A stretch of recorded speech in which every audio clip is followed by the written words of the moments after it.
Okay, this is going to be for project 2. When you're setting up your newsletter, I'm going to show you how to create cut lines and photo bylines to go with your photo, and then put a text wrap around all three of those things.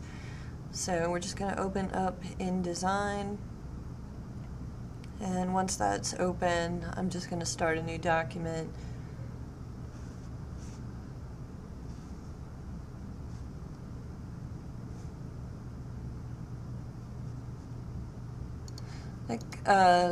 Just a regular newsletter page. So let's say that this is page 2 of your newsletter, and it's set up for 3 columns. Okay, I'm going to bring in my article text first, and I'm just going to paste that. And then remember, whenever you see that red plus sign, that means there's more text. So you just need to click on that and bring it up to the start of the next column, and then click. Okay, so now I've got that, and I'm going to set my tabs. First paragraph, I'm not going to indent. Every other paragraph in the column, I'm going to indent 3 spaces, so I'm just going to do that manually. No, that takes a little bit of time, but okay, so I'm not going to do them all, but just to give you an idea of starting that. And then I'm going to make a separate text box for my headline so that I have more control over the headline placement, and also because I want to run this headline 3 spaces, so I'm going to make this an Arial headline. And I'm going to make it, let's see if 18 points fits. Perfect. Okay. And I've got my byline and my article. Now what I'm going to do is bring in a photograph. So I'm going to go File, Place. If you're bringing in photographs, you might need to save them on your pirate drive first if you're working with VCL. I can find this photo. Okay.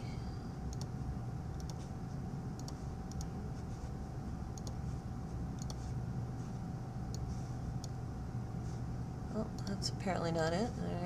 Alright, let's see. File, Place.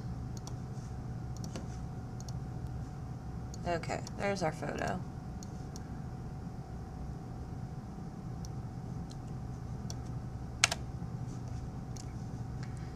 Alright, now let's say I'm going to put the photo about midway through, and I showed you last time for how to do a text wrap. You would go to Window, Text Wrap, and then set the text wrap. But on this, since we're going to be adding cut lines and photo credit lines, before we do that, let's set this back to none, make sure there's no text wrap around the picture. I'm just going to bring the picture off to the side of the page, and I'm going to make another text box for my photo cut line or caption, the line that describes what's in the picture. So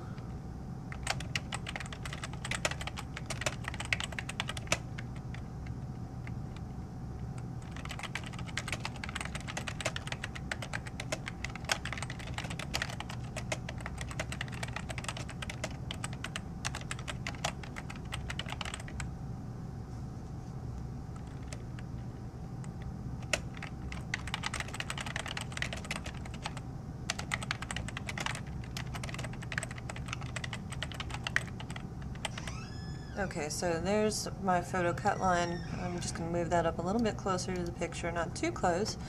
And then I'm going to make another text box for the photo credit line. So whoever took the picture.